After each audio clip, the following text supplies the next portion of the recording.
Burma act আপনার যেটা মার্কিন যুক্তরাষ্ট্র বাস্তবায়ন করছে এটা কিন্তু ওরা করবেই। আপনি মানেন আর না মানেন। আপনি ফরেন পলিসি ঠিক করতে পারেন না। আপনি এখন পর্যন্ত ঠিক করতে পারেন নাই একদম টু দি পয়েন্ট যে ভারতের সাথে আমার সম্পর্ক কি হবে, চীনের সাথে আমার সম্পর্ক কি হবে। তারা আমাদের অনেক অফিসারকে ব্যবহার করছে রাজনৈতিক কারণে। র্যাবে পাঠিয়ে দিয়ে বিভিন্ন জায়গায় পাঠিয়ে দিয়ে ভালো ভালো আমাদের অনেক অফিসার ধরেন পরবর্তীতে দানবে পরিণত হয়েছে। মায়ানমার যে রোহিঙ্গা আমাদের এখানে ঢুকিয়েছে বা ওই যে আমাদের এখানে যে কুকি চীন তৈরি হয়েছিল এগুলো কি কেউ বলে কয়ে করেছে আমাদেরকে? তাদের ওখানে যে বাহিনীগুলো আছে আইআরজিসি বলেন এই যে বাসিজ বা অন্যান্য জায়গায় তারা হিজবুল্লাহ তৈরি করেছে, হুতি তৈরি করেছে। তাদের দেশের মানুষের মধ্যে একটা বড় অংশ ইরানি সরকারের এই রেজিম বা এই রাষ্ট্র ব্যবস্থার কিন্তু বিরুদ্ধে। আপনি একটা দেশের যদি ফরেন পলিসি বারবার চেঞ্জ হয়, আপনি নিরাপত্তা নীতি কিভাবে ঠিক করবেন? মধ্যপ্রাচ্যের সংকটের পরে আপনার সার্কটাকে শক্তিশালী করলে কি ভালো হতো না আমাদের দক্ষিণ এশিয়া অঞ্চলের জন্য, বা অন্ততপক্ষে ভারত বা পাকিস্তান, বাংলাদেশ, নেপাল আমাদের জন্য তো ভালো হতো।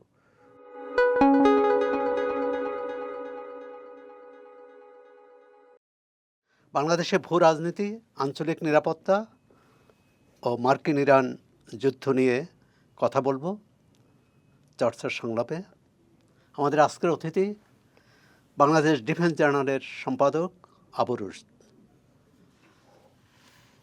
আবু রুশদ, আপনাকে স্বাগত। জি, ধন্যবাদ। প্রতিটি দেশেরই নিরাপত্তার নীতি থাকে। বাংলাদেশের বয়স ৫৫ বছর। আমাদের নিরাপত্তা নীতি কি? আপনি তো বলেই ফেললেন যে মানে ৫৫ বছর, অর্ধ শতাব্দীর বেশি। কিন্তু দুঃখজনকভাবে হলেও সত্য যে বাংলাদেশের আসলে সেট কোনো নিরাপত্তা নীতি এখন পর্যন্ত আমরা তৈরি করতে পারিনি। আমাদের পররাষ্ট্রনীতিও সম্ভবত এইভাবে সুনির্দিষ্ট নয়। সুতরাং দুটো একটা আরেকটার পরিপূরক, যে আমাদের পররাষ্ট্রনীতির সাথে নিরাপত্তা নীতি জড়িত। প্রথম আমাদের দেশের নিরাপত্তা নীতি তৈরির একটা উদ্যোগ জেনারেল জিয়াউর রহমান নিয়েছিলেন ৭৭ সালের দিকে। কিন্তু সেটাও কিন্তু কোনো লিখিত কোনো কিছু ছিল না যে আমাদের আসলে কৌশল কি হবে। আমরা আমাদের বাংলাদেশের নিরাপত্তা বলতে তো শুধু সামরিক বিষয় বোঝে না, এখানে অভ্যন্তরীণ নিরাপত্তা আছে, যেমন পার্বত্য চট্টগ্রামের বিষয়গুলো বা উগ্রবাদের উত্থান বা আপনার যে কোনো ধরেন এই যে মাদক চোরাচালান, এই সবগুলো হচ্ছে নিরাপত্তার সাথে জড়িত। তো এগুলো নিয়ে তখন কিছুটা আলাপ হয়েছিল, কিছুটা একটা মানে একটা দাঁড় করানো হয়েছিল একটা অবস্থা। কিন্তু তারপরে কিন্তু আর বাংলাদেশে তারপরে চলেছে, কিন্তু আজ পর্যন্ত এটা কোনো লিখিত নিরাপত্তা নীতি বাংলাদেশের নেই। মানে ধরেন পরিবর্তন হয় একটা সরকার, আরেকটা সরকার আসে আগের সরকারের পলিসি থেকে সরে যায়। মানে একবার ধরেন কথার কথা যে আমাদের ভারতের সাথে সম্পর্ক একরকম হয়, চীনের সাথে সম্পর্ক আরেক রকম হয়, সেটা সামরিক ক্ষেত্রে বিশেষ করে। আবার দেখা যায় মার্কিন যুক্তরাষ্ট্রের সাথে সম্পর্ক এখানে পরিবর্তন হয়, মুসলিম দেশগুলোর সাথে সম্পর্ক পরিবর্তনে বিভিন্ন রকমের মানে অবস্থা দাঁড়ায়। তো এ কারণে হয় কি আমরা কখনো এই বিষয়গুলোকে নির্দিষ্ট করতে পারিনি। আপনি যদি অন্যান্য দেশের দিকে তাকান আমাদের এই অঞ্চলের, আপনি শ্রীলঙ্কা একটা নিরপেক্ষ দেশ, কিন্তু তারও কিন্তু একটা নিরাপত্তার বা এই সমস্ত বিষয় একটি সুনির্দিষ্ট একটি মানে লক্ষ্য বা একটা নীতিমালা আছে। আপনি ভারতের আছে, পাকিস্তানেরও আছে। মানে তারা জানে যে তারা কি করবে, তারা আক্রান্ত হলে কি করবে, তাদের সীমান্ত ব্যবস্থাপনা কি হবে, তাদের আপনার মাদক ব্যবসা নিয়ে, উগ্রবাদ নিয়ে তাদের কি অবস্থা হবে, সেগুলো সব কিছু কিন্তু একদম সেট করা, এবং এগুলো আপনার সরকার কর্তৃক অনুমোদিত। সুতরাং হয় কি, ওসব দেশগুলোতে যখন এ ধরনের সমস্যা দাঁড়ায় তখন তারা দ্রুত পদক্ষেপগুলো নিতে পারে বা তারা জানে যে আমরা কি করতে হবে, এবং সেই অনুযায়ী ধরেন বাহিনীগুলো, সেটা আপনার সশস্ত্র বাহিনী হোক, পুলিশ হোক, আনসার হোক, বিডিআর হোক, মানে এ ধরনের যারা থাকে গোয়েন্দা সংস্থা, সবাই সেই লক্ষ্যে কিন্তু কাজ করে। আমাদের এখানে সেইগুলো কখনো সেভাবে হয়নি। আমি ২০০০ আপনি তো সামরিক বাহিনীতে ছিলেন হ্যাঁ, এবং ২০০৭-এ বোধহয় না সাথে আমি আপনি রিটায়ার করেছি অনেক আগে। ও আমি ৮৯ সালে। ৮৯ সালে।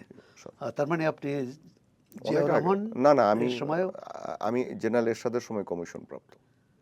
আচ্ছা, তাহলে না আমি এরশাদের সময়ই আবার স্বাস্থ্যগত, আপনি হ্যাঁ আমি অবসর স্বাস্থ্যগত কারণে, অবসরে জি গেলেন। জি। তাহলে বাংলাদেশে এই নিরাপত্তা নীতি হলো না কেন? আমি মানে যেহেতু বাংলাদেশে প্রতিরক্ষা সাংবাদিকতা আমি দৈনিক পত্রিকায় থাকতে শুরু করেছি, তা আমার ২০০০ সালে একটি জাতীয় দৈনিকে, একটি বৃহৎ দৈনিকে আমার মানে বেশ অনেকগুলো সাক্ষাৎকার ভিত্তিক প্রতিবেদন ছিল। আমি সাবেক সেনাবাহিনী, নৌবাহিনী, বিমান বাহিনী প্রধান সহ আমাদের যে বিশিষ্ট মানে বুদ্ধিজীবীরা আছেন এইসব ব্যাপারে, যেমন ধরেন ডক্টর তালুকদার মনিরুজ্জামান, এরকম অনেকের আমি ইন্টারভিউ করেছিলাম, সম্ভবত ২৩ জনের। তো ২৩টা রিপোর্ট এরকমভাবে গিয়েছিল এই নিরাপত্তা নীতির উপরে, যে আমাদের নিরাপত্তা নীতি কীরকম হওয়া দরকার। আপনি ধরেন মুক্তিযোদ্ধা লেফটেন্যান্ট জেনারেল মীর শওকত আলী, বীর উত্তম, উনি তো একজন মানে অনেক ভেটারান একজন অফিসার, উনি যুদ্ধ করেছেন এবং উনি অত্যন্ত উচ্চশিক্ষিত একজন মানে সামরিক বিষয়ে, উনি ওনার আইডিয়াগুলো দিয়েছেন। এভাবে অন্যান্য অফিসাররা দিয়েছেন, সাবেক সেনাপ্রধান জেনারেল শফিউল্লাহ তার আইডিয়া দিয়েছেন, এভাবে মোটামুটি আমি একটা কাভার করেছিলাম। কিন্তু সেইখান থেকে আসলে আপনি যদি আমরা যে জিস্ট বানানোর পরে আমরা দেখলাম যে হ্যাঁ, এগুলো দিয়ে ওনারা যে আইডিয়াগুলো দিচ্ছেন তাতে কিন্তু আমরা একটা ধারণা পাই, কিন্তু আমাদের কোনো সরকার আসলে এগুলো ওইভাবে কেউ এগুলো ফলো করে না। কিন্তু আওয়ামী লীগ সরকার বলেছে, আওয়ামী লীগ যখন ক্ষমতায় ছিল, বিশেষ করে 2009 থেকে 2024 পর্যন্ত, ওই সরকার দাবি করেছিল যে অতীতে আমাদের প্রতিরক্ষা নীতি হয়নি। আমরা একটা প্রতিরক্ষা নীতি বা প্রতিরক্ষার লক্ষ্য তৈরি করেছি। এ ব্যাপারে আপনার যদি কোনো কিছু ব্যাখ্যা করেনি। থাকে। আপনি যদি তাদের শাসনামল দেখেন, হ্যাঁ তাদের সময় সেনাবাহিনীর সংখ্যা কিছু বেড়েছে, সুযোগ সুবিধা বেড়েছে, সেনানিবাস বেড়েছে। ওই তো একই মানে বেড়েছে এগুলো, কিন্তু তারা আসলে আমাদের জাতীয় স্বার্থ রক্ষার জন্য, আপনি তো ফরেন পলিসি তো আমাদের বারবার চেঞ্জ হয়। আপনি একটা দেশের যদি ফরেন পলিসি বারবার চেঞ্জ হয়, আপনি নিরাপত্তা নীতি কিভাবে ঠিক করবেন বলেন? আপনাকে তো, যেমন ধরেন ভারতের কথাই বলি, সে একটা বড় দেশ, এক কথা হচ্ছে তার বড় অর্থনীতি, একটা বড় দেশ, তার একটা বড় সশস্ত্র বাহিনী আছে, সেটার কথা আপনি বাদ দেন। তার রাজনীতিবিদরা একজন আরেকজনের সাথে মারামারি করছেন, সংসদে চিৎকার চেঁচামেচি করছেন, কিন্তু তাদের যে কতগুলো জাতীয় নীতিমালা আছে, যেমন পাকিস্তানের সাথে তাদের সম্পর্ক কীরকম হবে, বাংলাদেশের সাথে কীরকম হবে, চীনের সাথে সে কত দূর যাবে, এই যে আপনি মার্কিন যুক্তরাষ্ট্রের সাথে যে তাদের টানাপোড়েন চলছে, তারা এটা তো ম্যানেজ করছে, তো তারা চেষ্টা করছে, একটা জাতীয় ঐকমত্য আছে এবং সেই ব্যাপারে তারা জানে যে আমাকে এটা করতে হবে। আচ্ছা, আপনি পাকিস্তানের কথায় আসেন, তারা যখন গত বছর ভারতের সাথে যখন যুদ্ধ করলো, তখন আপনার ওদের দেশে ইমরান খানের সাথে মুসলিম লীগের মানে মারামারি চলছে, কিন্তু আপনি দেখেন তারা তাদের মিলিটারি, তাদের গোয়েন্দা সংস্থা সব কিন্তু এক লক্ষ্য নিয়ে কাজ করছে। কিন্তু আমাদের এখানে সেটা কিন্তু কখনোই আপনি দেখবেন না। আওয়ামী লীগের সময় ওরা বলছে একদিকে যে আমরা এই নীতিমালা তৈরি করব, তারা গোয়েন্দা সংস্থাকে ব্যবহার করছে রাজনৈতিক কারণে, তারা আমাদের অনেক অফিসারকে ব্যবহার করছে রাজনৈতিক কারণে, র্যাবে পাঠিয়ে দিয়ে, বিভিন্ন জায়গায় পাঠিয়ে দিয়ে ভালো ভালো আমাদের অনেক অফিসার ধরেন পরবর্তীতে দানবে পরিণত হয়েছে। আপনি এই যে মেজর জেনারেল জিয়াউল হাসানের কথা বলি, আমি যখন ওনাকে মেজর হিসেবে যখন দেখেছি আগে, মানে একটা সাধারণ মানে একজন সামরিক অফিসার যেরকম হয় সে সেরকমই ছিল, কিন্তু পরবর্তীতে দেখেন সে যখন গেল র্যাবে, তারপরে তাকে তার মাথার মধ্যে রাজনীতি ঢুকিয়ে দিলেন, তাকে ওদিকে নিয়ে আসলেন, সে একটা দানবে পরিণত কিন্তু এই যে র্যাব গঠন এবং র্যাবে সেনাবাহিনীর সদস্য এবং পুলিশ সদস্যর সমন্বয়, এটাকে কিভাবে দেখছেন? একটা এটা বেসামরিক আপনার পদক্ষেপে মানে যখন বাহিনীতে। র্যাবটা তৈরি হয়, আমি কিছুটা কাছ থেকে তখন দেখেছি যে তার কারণ জেনারেল মাসুদ উদ্দিন চৌধুরী, যাকে গ্রেপ্তার করা হয়েছে, উনি তখন ডিজিএফ এর আপনার ডিরেক্টর, সিআইবি মানে কাউন্টার ইন্টেলিজেন্স ব্যুরোর পরিচালক ছিলেন, এবং আপনারা হয়তো জানেন যে উনি বেগম জিয়ার ছোট ভাইয়ের কোর্সমেট, মানে মরহুম সাইদ ইস্কান্দার সাহেবের, সরি কোর্সমেট না তো, ভাইরা ছিলেন, আপন ভাইরা ছিলেন। তো উনি অনেক ক্ষমতাবান ছিলেন ওই কারণে আর কি। তো এই র্যাবের আইডিয়াগুলো কিন্তু ওনার মাথা থেকে আসতে থাকে, তো উনি করলেন, তখন কিন্তু বিএনপি, ওনারই মাথা থেকে না অন্য কোনো? না, এটা মূলত ওনার মাথা থেকে এটা সূচনা হয়েছে। উনি এটা নিয়ে দৌড়দৌড়ি করেছেন, তার কারণ ওনার মাথা থেকে অপারেশন ক্লিন হার্টের বুদ্ধি আসে। যখন অপারেশন ক্লিন হার্ট করে তারা দেখলো যে আচ্ছা, আমরা তো এভাবে কাজ করতে পারি, বা সামাল দিতে পারছেন না, হ্যাঁ সেটাও তো পারি, হলো। সামাল দিতে পারছেন না, সামাল দেওয়ার তো আরো মানে পন্থা আছে, কিন্তু আপনি আরেকটা বাহিনী তৈরি করবেন, এভাবে মেরে কেটে সব ঠিক করবেন, মানে কনসেপ্টটা হচ্ছে যে সবসময় আপনি দেখবেন যে কিছু বিষয় আছে, কিছু মানুষ সবসময় চিন্তা করে সামরিকায়নের, সব জায়গায় সামরিক বাহিনীকে টেনে আনতে চায়। আপনি ট্রাফিক নিয়ন্ত্রণ বাংলাদেশে আপনি দেখবেন মানুষজনই বলছে যে এই মিলিটারি নামিয়ে দাও, আপনি এমন কথা বলা হয় এই দেশে নর্দমা পরিষ্কার করার জন্য মিলিটারি নামিয়ে দাও, মানে এই চিন্তাগুলো আমাদের দেশে কিন্তু চলে। তো এখন র্যাবের যেটা কথা বলছিলেন, হ্যাঁ, এটা একদিক থেকে তো আপনি সশস্ত্র বাহিনীর প্রতি আস্থারও বহিঃপ্রকাশ বলতে পারেন, কারণ বেসামরিক প্রশাসন পারছে না, পুলিশ পারছে না। না, আপনি পৃথিবীর কোন দেশটা আপনি দেখেন, আপনি যেই দেশে, আপনি ভারতের সমস্যা নেই, ভারতের জনগণের অবস্থা কি বাংলাদেশের থেকে ভালো? ভারতে আপনার সুপেয় পানির হার, স্যানিটেশন, সমস্ত কিছু বাংলাদেশের থেকে নিচে। তাদের দেশে কি রাজনৈতিক সংকট হয় না? তাদের দেশে মোরারজি দেশাই আজকে, ভিপি সিং কালকে, এরকম করে সরকার পরিবর্তন হয়নি? হয়েছে তো। তাদের কখনো বুদ্ধিজীবীদেরকে বা কাউকে বলতে শুনেছেন মানুষকে যে মিলিটারি নামিয়ে দাও? আপনি কি কলকাতার অবস্থা কি ঢাকার থেকে ভালো? আপনি কখনো শুনেছেন যে মিলিটারি নামিয়ে দাও? তারা তো বলছে না, তার কারণ মিলিটারি হচ্ছে জাতীয় প্রতিষ্ঠান। আপনি তাদেরকে কেন ট্রাফিক নিয়ে, আপনি পুলিশকে ক্ষমতায়ন করবেন, পুলিশকে আরও এটা প্রশিক্ষিত করবেন। আচ্ছা, এখন এই যে র্যাবের কথায় আসছেন, যেটা সরে যাচ্ছি, আপনি র্যাব যখন তখন তৈরি হচ্ছিল, আপনি খোঁজ নিয়ে দেখতে পারেন এখনও তো অনেক সিনিয়র নেতারা বেঁচে আছেন।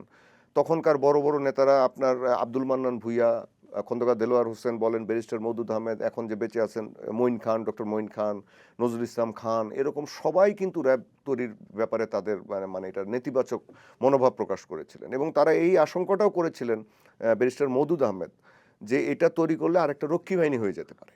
আচ্ছা, তারপরেও যখন এটা ঠিক করা যাচ্ছে না, মানে ঠেকানো যাচ্ছে না, তখন ওনারা কিন্তু এই কথা এটা বলেছিলেন যে এখানে অন্ততপক্ষে আমাদের সামরিক বাহিনীর অফিসারদেরকে যেন না দেয়া হয়। কেন?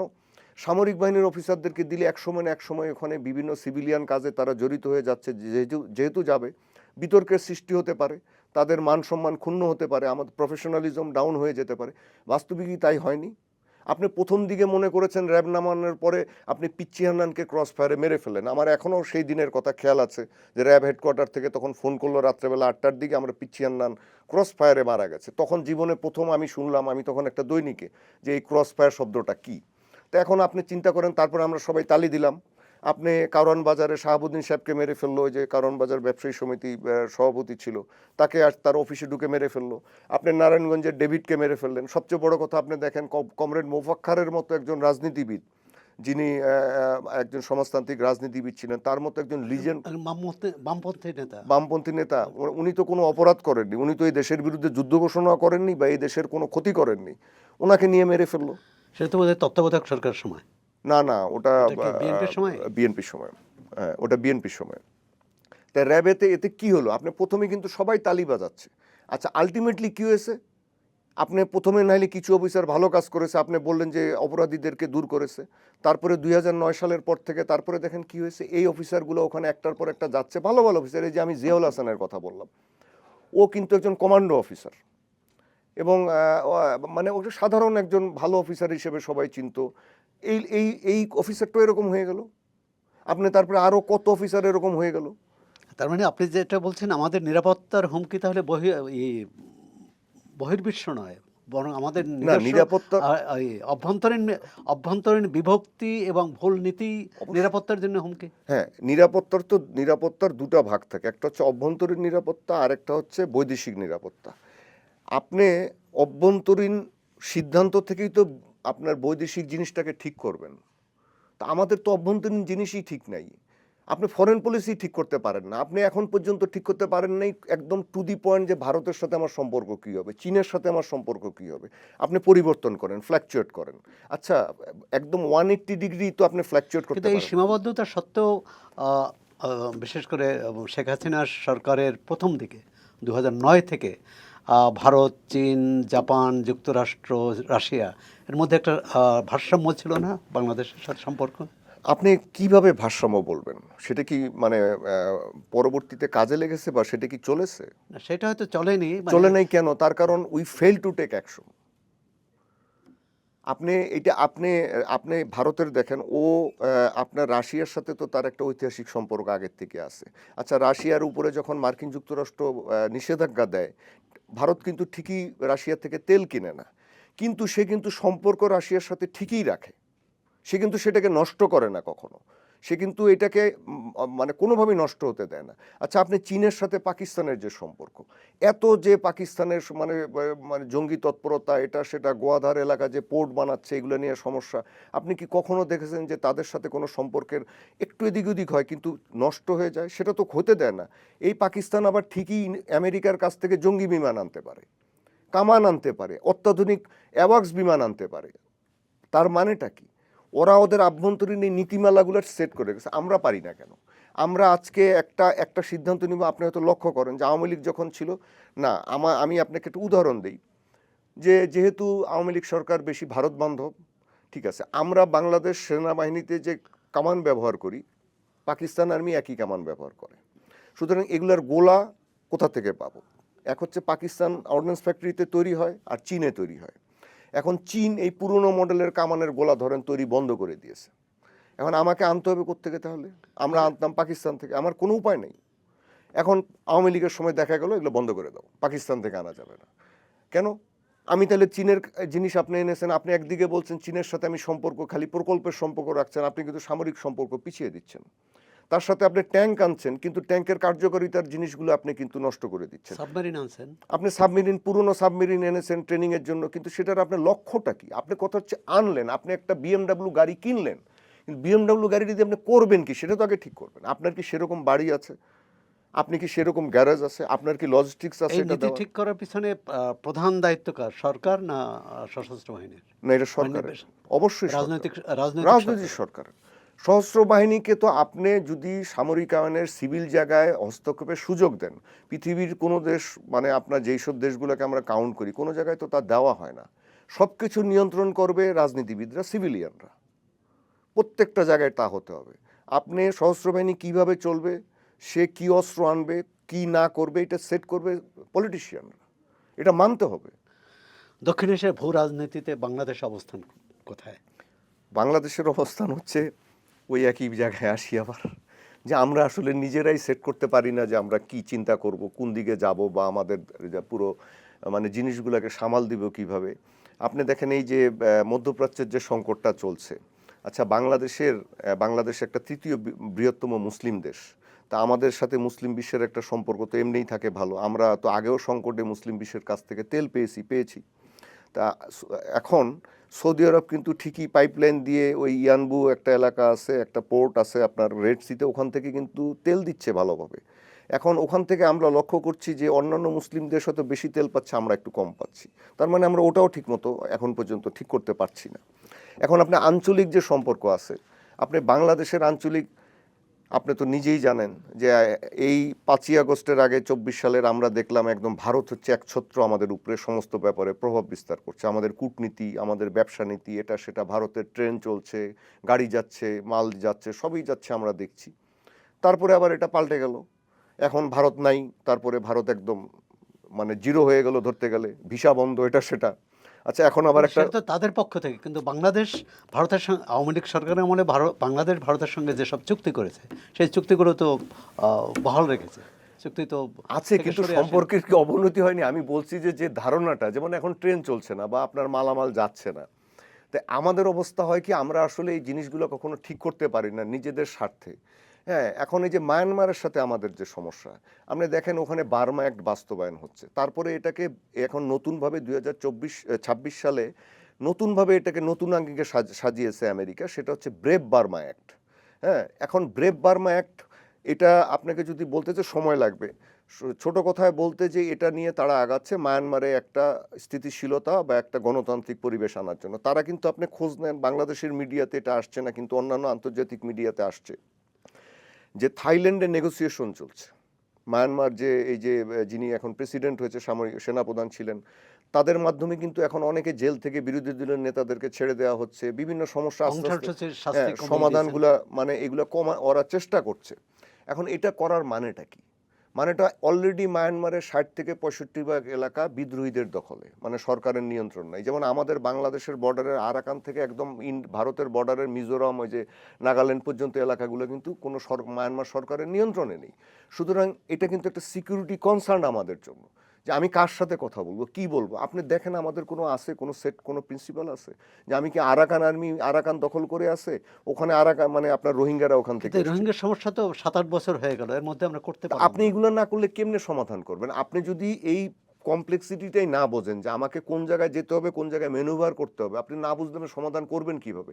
আপনি আমাদের দেশ থেকে একবার একটা করে বুদ্ধি বের হয় কি, যে আমরা আরসাকে অস্ত্রসজ্জিত করে আমরা আরাকান আর্মির বিরুদ্ধে যুদ্ধে নামিয়ে দিই, আমরা ওদের সাথে যুদ্ধ করি। আবার কেউ আপনি দেখবেন অনেক রেসপন্সিবল জায়গার থেকে আসে, সে যে না আমরা 5,000 10,000 রোহিঙ্গাদেরকে প্রশিক্ষণ দেই, তাদেরকে অস্ত্র দিয়ে মায়ানমারের বিরুদ্ধে নামিয়ে দিই। মানে আপনি কিন্তু চিন্তা করছেন উদ্ভট। এখন আপনি আর মায়ানমারের এই যে সামরিক জান্তা, ওরা কিন্তু এখন নেগোসিয়েশনে ঢুকে গেছে। এখন এই এলাকাটায় আপনি, ওরা যদি আপার হ্যান্ড পেয়ে যায়, তাহলে আমার সমস্যাটা সমাধান হবে কীভাবে? আমি তো এই নেগোসিয়েশনে নাই, কিন্তু আমি তো সমস্যার মধ্যে ঢুকে আছি মায়ানমারের এই রোহিঙ্গা নিয়ে। আপনি তত্ত্বাবধায়কে যে এই যে গত ইন্টারিম গভর্নমেন্টের সময় আপনি তারা কি বললো, 1,80,000 নাকি নিয়ে যাবে, অলরেডি ঠিক হয়ে গেছে, নিয়ে গেছে, আরো এসেছে। তাহলে আপনি কোথার থেকে আমরা কি করি তাহলে? মানে আমরা আসলে কোনো কিছুর মধ্যে ঢুকি না, আমরা জড়াই না। আপনি যদি এখানে দেখেন, শান্তি জন করার প্রস্তাব দিয়েছিলাম, শান্তি বলেন আর যাই বলেন, বাংলাদেশ কতটুকু যেতে পারে আপনার এই জিও স্ট্র্যাটেজিক লোকেশনে? আপনি মার্কিন যুক্তরাষ্ট্রের প্রভাব কি আপনি অস্বীকার করতে পারেন বিশ্বে বা কোনো জায়গায়? ওরা ইন্দো প্যাসিফিক স্ট্র্যাটেজি নিয়ে আগাচ্ছে। আজকের একটা খবর আছে বিশ্ব মিডিয়ায় যে মধ্যপ্রাচ্যের যুদ্ধের এটার প্রভাব আস্তে আস্তে অগ্রসর হচ্ছে ইন্দো প্যাসিফিক এরিয়াতে। তা আপনি মালাক্কা স্ট্রেট থেকে বাংলাদেশের এই এলাকাটা যদি আপনি লক্ষ্য করেন, মানে ইন্দোনেশিয়া, সিঙ্গাপুর, মালয়েশিয়ার এদিক থেকে বাংলাদেশের এটা হচ্ছে এইরকম, এটাকে বলা হয় চোকিং পয়েন্ট, মানে বঙ্গোপসাগর, এই যে এরকম এলাকা আমাদের চোকিং পয়েন্ট। আমাদের এখান থেকে আপনি এখানে আগের অনেক সামরিক বিশেষজ্ঞ বলে গেছেন যে বাংলাদেশের ভূমিটা ভারতীয় অঞ্চলে এবং মায়ানমার অঞ্চলে আগুন জ্বালাতেও পারে, আগুন নিভাতেও পারে। আগুন নিভাবে কি করে? আগুন নিভাতে পারে, তার কারণ বাংলাদেশ যদি সেভাবে কাজ করে বাংলাদেশ নিভাতে পারে। আমাদের রোহিঙ্গা সমস্যা সৃষ্টি হয়েছে, বার্মা অ্যাক্ট বাস্তবায়ন হচ্ছে, ইউ নেগোশিয়েট উইথ, আপনি মার্কিন যুক্তরাষ্ট্রের সাথে আপনাকে নেগোশিয়েট করতে হবে। আপনি যদি এখন মার্কিন বিরোধী হুজুগ তুলে বলেন যে না ওরা আমি নেগোশিয়েট করব না, আমি মার্কিন যুক্তরাষ্ট্রের সাথে যাব না, মায়ানমার চলে গেছে, এখন মায়ানমার নেগোসিয়েশন করতেছে। সো আপনি এটা হারাচ্ছেন সুযোগ, আপনি কিন্তু বাইরে থাকছেন। আপনি এটা সুযোগ নিতে পারতেন যে না আমাকে নেগোসিয়েশনে নিতে হবে, কেন আমার সমস্যা জড়িত এর সাথে, আপনি বলছেন না। কিন্তু আমরা তো চীনের সহায়তা চেয়েছি, ভারতের সহায়তা চেয়েছি। চীনও এটার সাথে আছে, আপনি খোঁজ নেন, চীনের অনুমতি বা চীনের সাথে যোগাযোগ করেই নেগোসিয়েশন চলছে। তার কারণ চীন ওই আরাকান থেকে ওর যে কুনমিং পর্যন্ত গ্যাস পাইপলাইন গিয়েছে, ওর গ্যাস যায় এখান থেকে, ওর মানে শিল্প কারখানা চলে এই গ্যাস দিয়ে এই পাশে। আপনি মায়ানমারের এই বন্দর, এই যে ডিপসি পোর্ট, এটা আরাকানের এখানে, সুতরাং চীনকে এটা চালাতে হবে, চীন এই কথা শুনবে। আপনি দেখতে পারেন খোঁজ নিয়ে যে ওরা কিন্তু নেগোসিয়েশনের মধ্যে পিছন থেকে আসে। তা আমরা তো কোনো দিকেই নেগোসিয়েশনের মধ্যে নিজেদেরকে জড়াই না। আমাদের এখান থেকে আপনি বললাম না যে উদ্ভট আইডিয়া বেরোবে যে আমরা এখান থেকে এই বাহিনী বানাবো, ওটা দিয়ে ওদেরকে দখল করবো, আরাকান দখল করে, কেউ বলছে ওখানে ঝান্ডা ওড়াবে, একটা মুসলিম দেশ বানাবে। না, আরেকটি দেশের বিরুদ্ধে বাহিনী গঠন তো এটা কি বলে নিরাপত্তার জন্য ঝুঁকি, যেমন আবার ওই দেশ তো আমাকে শত্রু ভাববে। এক্স্যাক্টলি। এখন আপনি যদি করেনও এটা, আপনি কি বলে কয়ে করবেন? মায়ানমার যে রোহিঙ্গা আমাদের এখানে ঢুকিয়েছে, বা ওই যে আমাদের এখানে যে কুকি চিন তৈরি হয়েছিল, এগুলো কি কেউ বলে কয়ে করেছে আমাদেরকে? আপনি যদি কোনো জায়গায় কিছু করতে চান, আপনি যদি ব্যালেন্স তৈরি করতে চান, ভালো কথা, আপনি করেন। সেটাও কি আপনার নীতিমালার মধ্যে কোনো জায়গায় আছে? বাংলাদেশের পররাষ্ট্রনীতি বা কোনো নীতিতে আছে? নাই তো। আপনি মেকশিফট অ্যারেঞ্জমেন্টের মধ্যে যান। এই যে এখন যে রাইট অ্যাট দিস মোমেন্ট যে নেগোসিয়েশনটা চলছে মায়ানমারের সাথে, এতে হয়তো এমন হবে যে ওরা এটাকে একটা কনফেডারেশনের মতো করতে পারে, সম্ভাবনা আছে। এখানে চীনের স্বার্থ আছে, চীন তার ওই যে এই রুটগুলা দেখবে। আপনার যে চীনের সাথে যে মায়ানমারের যে বর্ডারটা আছে, আবার সেই বর্ডারে কিন্তু প্রচুর খনিজ সম্পদ, প্রচুর কিছু আছে, এবং ওখানে অনেক শ্রমিক আদান প্রদান হয়। আমি ওই বর্ডার এলাকার দুটো জায়গায় আমি নিজে গিয়েছি, সিসুয়ান বান্না এবং তেংচুং, এই দুটো জায়গায় আপনার একদম মায়ানমার বর্ডারে। আমি ওখানে দেখেছি যে সমস্ত ওদের কলকারখানাগুলোতে, যেমন জেট পাথরের ইন্ডাস্ট্রিতে, সব মায়ানমারের শ্রমিকরা কাজ করছেন, তার কারণ এদেরকে খুব কম পয়সায় ওরা কাজে লাগাতে পারে। তো শুনুন, চীনের একটা বড় স্বার্থ এই মায়ানমারে আছে।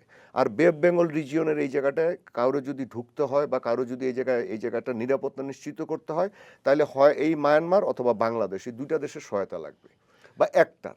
এখন আপনি বাংলাদেশ এখানে প্রাধান্য পেতে পারত যদি সে সম্পর্কটা ভালো রাখে এবং এটাকে আকবারে হাত দেয়। বাংলাদেশ এটা করছে না। এখন মায়ানমার, সে কিন্তু বিপদে ছিল, ব্যাকফুটে ছিল, আমরা ছিলাম আপার হ্যান্ডে। ও এটাকে সামনে নিয়ে আসছে নিজেকে, ও বুঝতে পেরেছে যে আমার উপায় নেই, আমাকে এখানে নেগোসিয়েশন করতে হবে এবং সমস্যাটা সমাধান করতে হবে। বার্মা অ্যাক্ট কি বিপদ বার্মা অ্যাক্ট আপনি ডেকে আনতে পারে? বার্মা অ্যাক্ট এটা মায়ানমারের জন্য, আমাদের জন্য বিপদ না। আমাদের জন্য বিপদ তখনই হবে যদি আমরা এটার বিরুদ্ধে যাই। আপনি আমার এটার কথার হতে পারে, আমি এটা নিয়ে গত 3-4 বছর থেকে কাজ করছি, আমি লিখেছি অনেক, বলেছি অনেক, আমি এটা নিয়ে কিছু পড়াশোনা করি বা জানার চেষ্টা করি।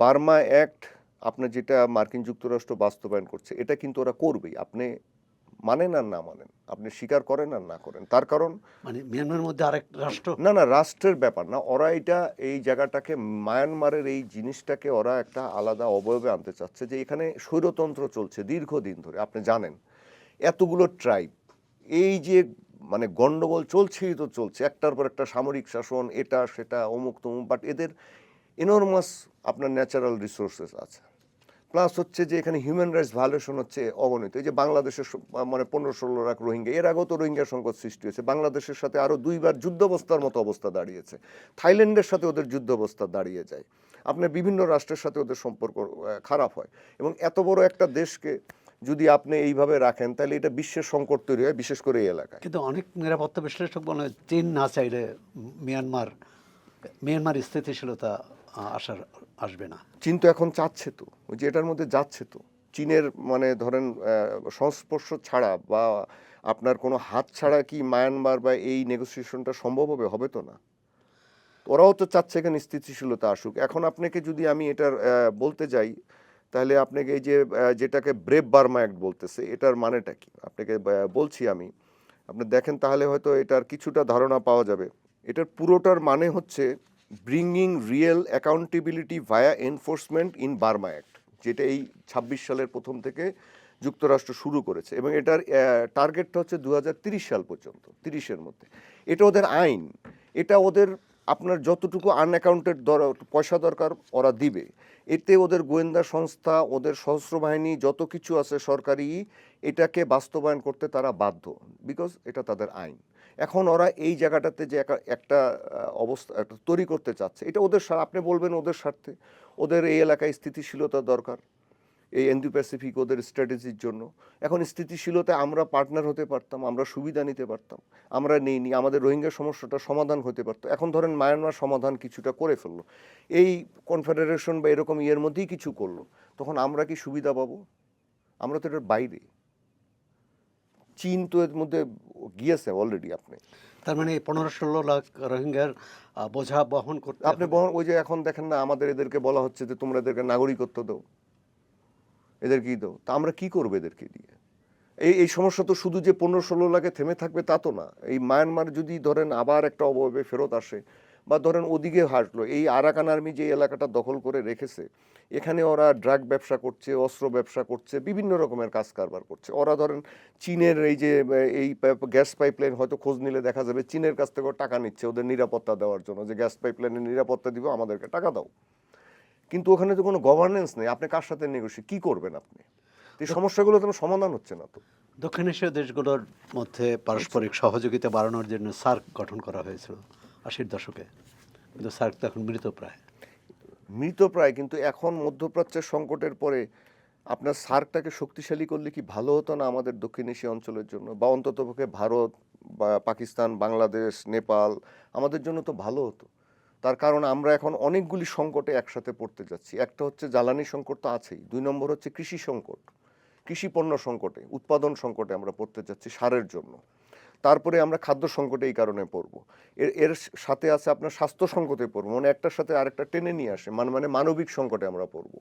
তাহলে আমাদের যদি এখন এটাকে আমরা আঞ্চলিক পরিপ্রেক্ষিতে বাড়াতে পারতাম, জোরদার করতে পারতাম, তাহলে কি হতো? কথার কথা ধরেন যে আপনার পাকিস্তান যেহেতু সৌদি আরবের কাছাকাছি এবং ও তেল পাচ্ছে, ওরকমভাবে আনতে পারছে, ও সিকিউরিটিটা আরব সাগরে ও দিচ্ছে, ও নিয়ে আসতে পারছে। এখন ভারত ধরেন রাশিয়ার কাছ থেকে আনতেছে, তো এর দুইটা দেশের তেল আছে। আমরা যদি একটা সমন্বিত উদ্যোগ নিতে পারতাম যে ঠিক আছে, বাংলাদেশের তেল কম পড়লে তোমরা আমাকে দিবা, পয়সা দিয়ে নিব, আমাকে অগ্রাধিকার দেবে। নেপালের তেল কম পড়লে তুমি নেপালকে দিবে একটু।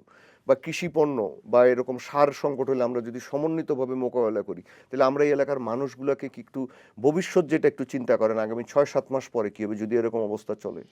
ভারত পাকিস্তানের এখন যে বৈরী সম্পর্ক, তার মধ্যে সার্ক কি পুনরুজ্জীবিত হওয়ার সম্ভাবনা আছে? আলটিমেটলি জনগণের স্বার্থে কি এটা করা উচিত না, হবে কিনা সেটা আমি বলছি না, কিন্তু করা এটা উচিত। করা উচিত তো। এই করা যে উচিত। এই এলাকায় পৃথিবীর ১/৫ লোক বসবাস করে, এদের বেশিরভাগ দরিদ্র।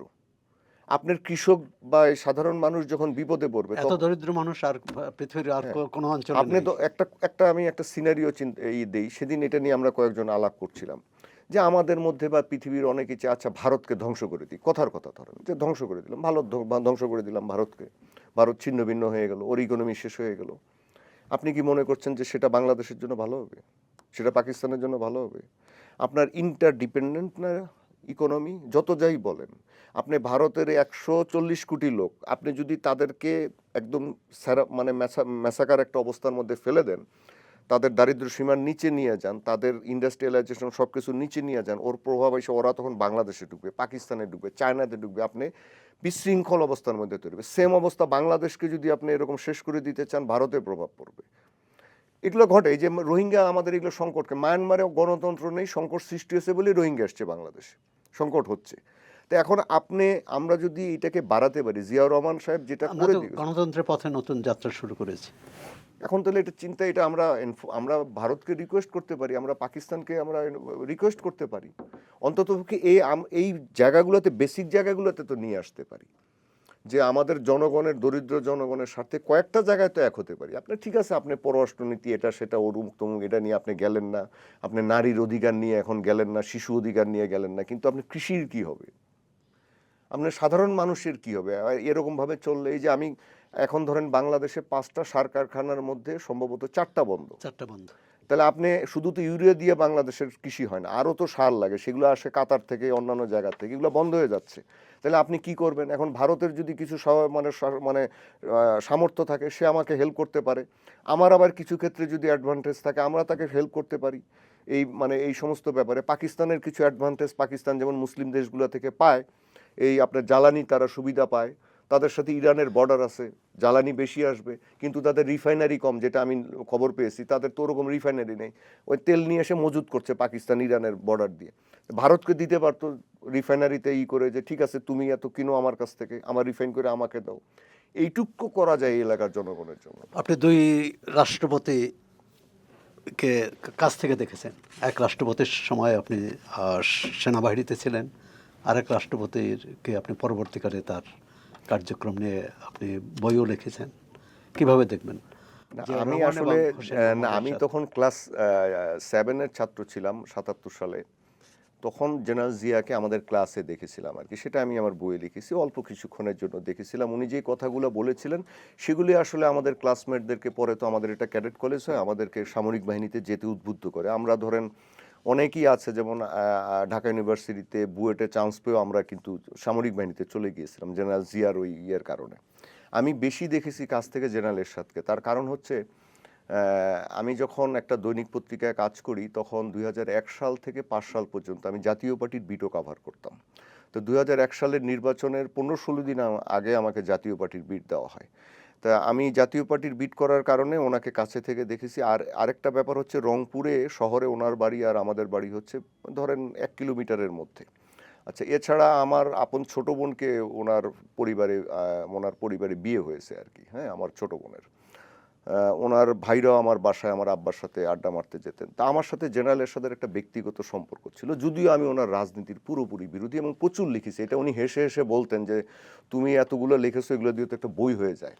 দেখ, 2 জেনারেলের আপনি অবজারভেশন হচ্ছে যে আমি তো জেনারেল জিয়াকে অল্প দেখেছি, বা জেনারেল জিয়ার যে ইমেজ, জেনারেল জিয়ার সম্পর্কে যা পড়েছি, আমার সিনিয়রদের কাছে, আর্মিতে যা শুনেছি, মানুষের কাছ থেকে যা শুনেছি, এটা হচ্ছে জেনারেল জিয়ার সাথে আসলে অন্য কারো তুলনা করবেন না। জেনারেল জিয়ার মেরুদণ্ড ছিল। আর জেনারেল এরশাদকে আমি যেটা দেখেছি, উনি আমাদের অফিসারদের সাথে, মানুষের সাথে ভালো ছিলেন, ভালো ব্যবহার করতেন, মিষ্টভাষী লোক। আমি ওনার সাথে যখন সফর করেছি দেখেছি উনি ড্রাইভারের খবর নিচ্ছেন, ওনার সাথে যে পুলিশ আছে তারও খবর নিচ্ছেন, সব কিছু উনি ভালোভাবে করতেন। যেমন আমার সাথে যখন রাওয়াতে দেখা হতো, দেখা যাচ্ছে উনি খাওয়া পাঠিয়ে দিচ্ছেন। কিন্তু ওনার মেরুদণ্ড তো শক্ত ছিল না। উনি মানে আপনার চাপে, প্রেসারে কাত হয়ে যেতেন। হ্যাঁ, উনি এ কারণেই 111-এর আগে ওই যারা 111 করছিল তাদের চাপে কাত হয়ে গিয়েছিলেন। উনি এরকম কাত বহুবার হয়েছেন, এটা আপনি তো আমার সিনিয়র, আপনি তো আরও বেশি জানেন। হ্যাঁ, জেনারেল জিয়ার সাথে ওনাকে তুলনা করা যায় না। হ্যাঁ, না, কিন্তু ওনার মধ্যে একটা ভারসাম্য রক্ষার চেষ্টা ছিল। না, অভ্যন্তর ভারসাম্য রক্ষা সেটা হচ্ছে অন্য বিষয়, কিন্তু উনি ওনার নীতির মধ্যে ঠিক থাকতে পারতেন না। হ্যাঁ, আমি যেদিন ধরেন, আমার এখনো খেয়াল আছে, তো আমি যেহেতু জাতীয় পার্টির বিট করতাম, এই যে বিদিশাকে যেদিন তালাক দিলে, মানে ওই যে ঘটনাটা ঘটলো, তো ওনার বাড়ির নিচে দাঁড়িয়ে আছি, ওনার বেডরুমে যাচ্ছি, দেখছি কি করছে। তো দেখেন ওরকম একটা ঘটনা উনি ঘটিয়ে ফেললেন হঠাৎ করে। তো এগুলো তো একটা রাষ্ট্রপতি বা সাবেক সেনাপ্রধানের মধ্যে আপনি মিলে না, যায় না। এখন আসে ইরান যুক্তরাষ্ট্র যে বিরোধ বা যুদ্ধ, অর্থাৎ ইরানের উপরে যুদ্ধ যুক্তরাষ্ট্র এবং ইসরায়েল চাপিয়ে দিয়েছে।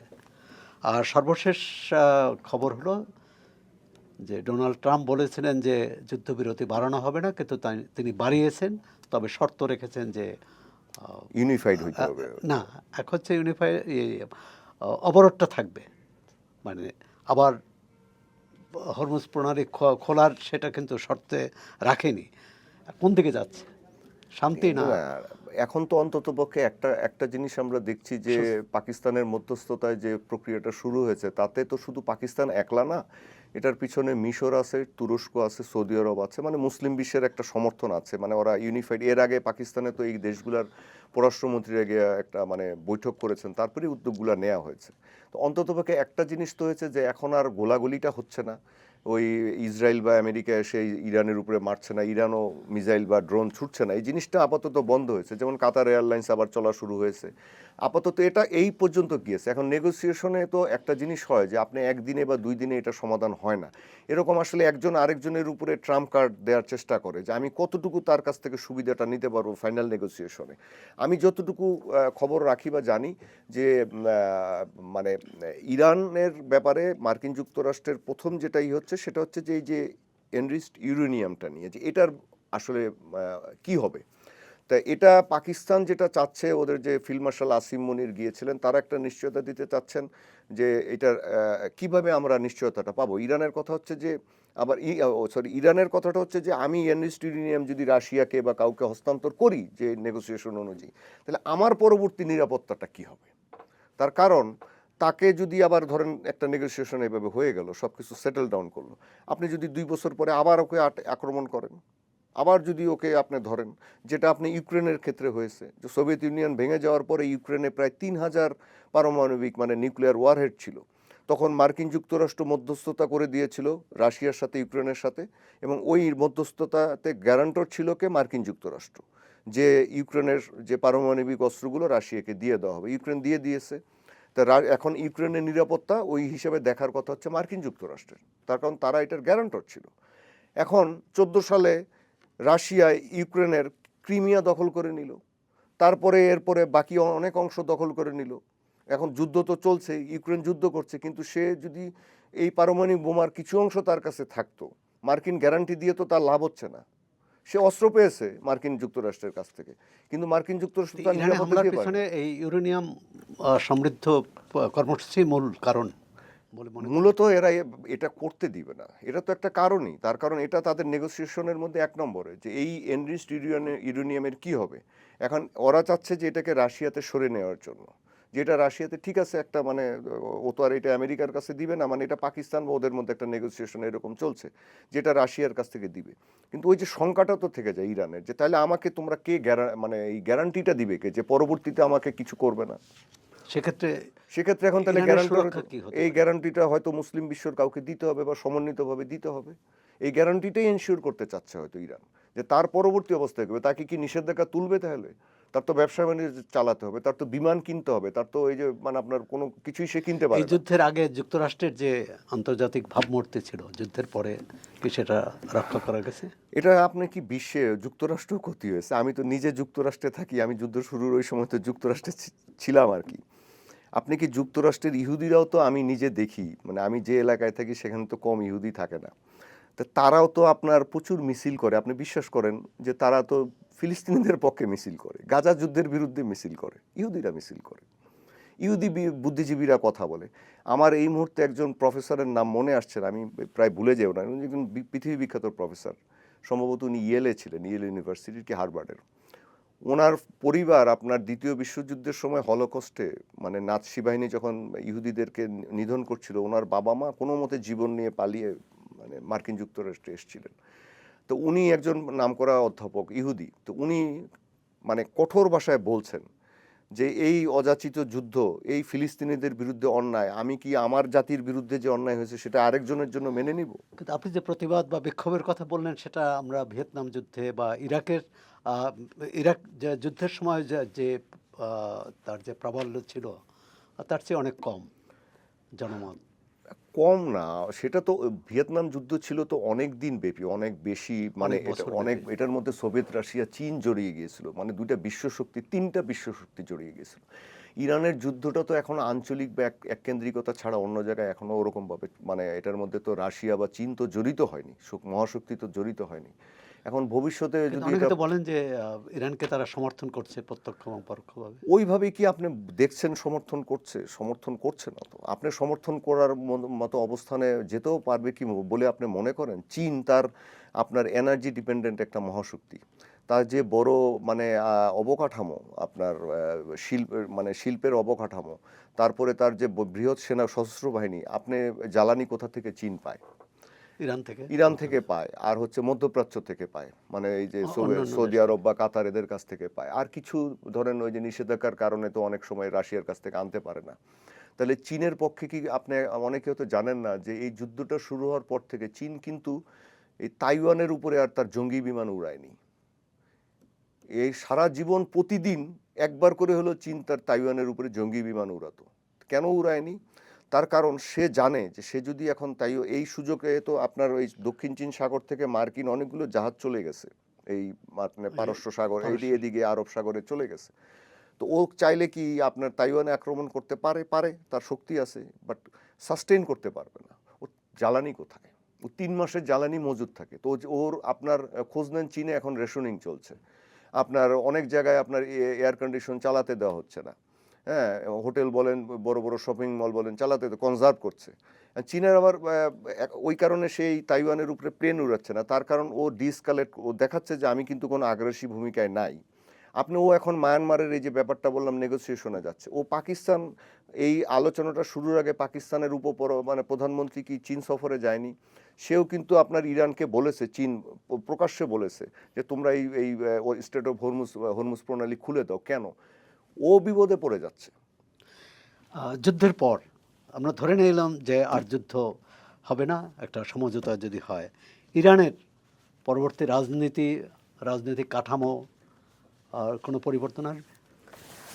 আমাদের দেশের মানুষের মধ্যে এটা তো আপনি জানেন যে একটা ধারণা থাকে যে ইরানের রাষ্ট্র ব্যবস্থা সম্পর্কে আমাদের দেশের মানুষের মনে হয় না খুব একটা বড় ধারণা আছে। আপনার ৭৯ সালে যে বিপ্লব হয়, তারপরে তো ইসলামী একটা শাসনের মধ্যে দিয়ে তারা যাচ্ছে। তাদের ওখানে যে বাহিনীগুলো আছে, আইআরজিসি বলেন, এই যে বাসিজ বা অন্যান্য জায়গায় তারা হিজবুল্লাহ তৈরি করেছে, হুতি তৈরি করেছে। তাদের দেশের মানুষের মধ্যে একটা বড় অংশ ইরানি সরকারের এই রেজিম বা এই রাষ্ট্র ব্যবস্থার কিন্তু বিরুদ্ধে। তার কারণ তাদের যে বিচার ব্যবস্থা, তাদের যে মানে মত প্রকাশের স্বাধীনতা নেই, তাদের ব্যক্তি স্বাধীনতা নেই, এরকম অনেক প্রসঙ্গ আছে। লাখ লাখ ইরানি দেশ থেকে পালিয়ে গেছে, প্রচুর ইরানি কিন্তু আপনার বিদেশে বসবাস করে, তাদের অনেকের পরিবার হারিয়ে গেছে। আমাদের দেশে যেমন গুম হতো, ওদের দেশেও গুম হয়েছে। জার্মানিতে এই যুদ্ধের আগে তো বিরাট একটা আন্দোলন আপনি ডিসেম্বর জানুয়ারিতে তো দেখেছেন। এখন আপনার এগুলো তো কন্টিনিউ করতে দেয়া যায় না। এগুলো আপনি কন্টিনিউ করতে দিলে তো ইরানের নিজেরই অস্তিত্ব সংকট দেখা দিবে। ইরানের সরকার, আমরা যেটা চাই যে এই একটা দেশ, আমি নিজে মানে এটাকে করি, মানে স্বীকার করি বা আমি প্রশংসা করি যে ধরেন ইরানের মতো একটা ক্ষুদ্র শক্তি এতদিন আপনার এই যে নিষেধাজ্ঞার মধ্যে থাকার পরেও, মার্কিন যুক্তরাষ্ট্র হচ্ছে পৃথিবীর 1 নম্বর সামরিক শক্তি, তার সাথে যে ও এতদিন ধরে যুদ্ধতে টিকে আছে, আপনি এটা খুব কম জাতিই পেরেছে পৃথিবীতে। এটা তাদের রেজিলিয়েন্স শো করে।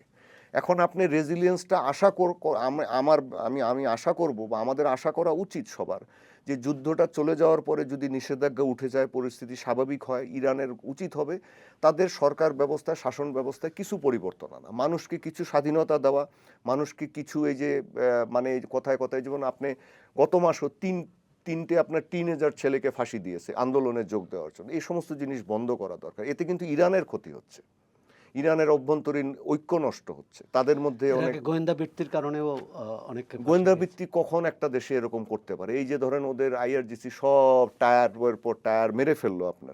আপনি পৃথিবীতে কখনো শুনেছেন যে কোনো দেশের সেনাবাহিনী প্রধানকে মেরে ফেলা যায়?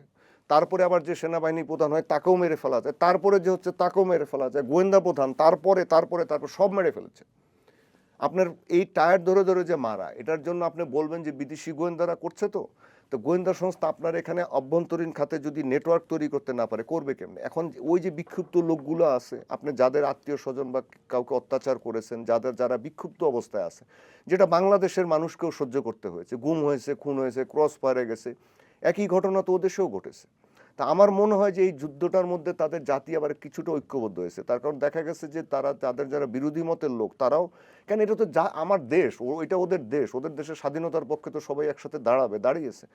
তো এরপরে তারা যদি ঐক্যটা ধরে রাখতে পারে, কিছু পরিবর্তন আনে, তাহলে তাদের জন্য সুবিধা। তখন আর এই যে ইসরায়েলিরা বা অন্যরাই সেভাবে গোয়েন্দা ভিত্তি করতে পারবে না। আমরাও আশা করি যে যুদ্ধ নয়, শান্তি সারা বিশ্বের সমৃদ্ধি এনে দেবে। এক ধরনের মানবাধিকার, যে ইরানে যেসব অভ্যন্তরীণ সমস্যা আছে সেগুলো দূর হবে, বিশেষ করে সেখানকার মত প্রকাশের স্বাধীনতা এবং মানবাধিকার সেটি যাতে নিশ্চিত হয়। তাহলে ভবিষ্যৎ থেকেও দেখানো যাবে যে এখানে প্রতিটি মানুষের কথা বলার স্বাধীনতা আছে। আবার একইভাবে যুক্তরাষ্ট্র বা যে কোনো শক্তি যত বড়ই হোক, তার কোনো অধিকার নেই আরেকটি স্বাধীন রাষ্ট্রের উপর হামলা চালানো, স্বাধীন রাষ্ট্রকে শাস্তি দেওয়ার। তা আমরা চাই ইরানের উপর যে মার্কিন ও ইসরায়েলি আগ্রাসন এর অবসান হোক। অবরুষ, আপনাকে ধন্যবাদ অনেক চর্চাকে সময় দেওয়ার জন্যে। অনেক ধন্যবাদ। এতক্ষণ আমরা কথা বললাম বাংলাদেশ ডিফেন্স জার্নালের সম্পাদক ও নিরাপত্তা বিশ্লেষক আবু রুশদের সঙ্গে। আপনারা চর্চার সঙ্গে থাকুন, চর্চা দেখুন, চর্চা পড়ুন।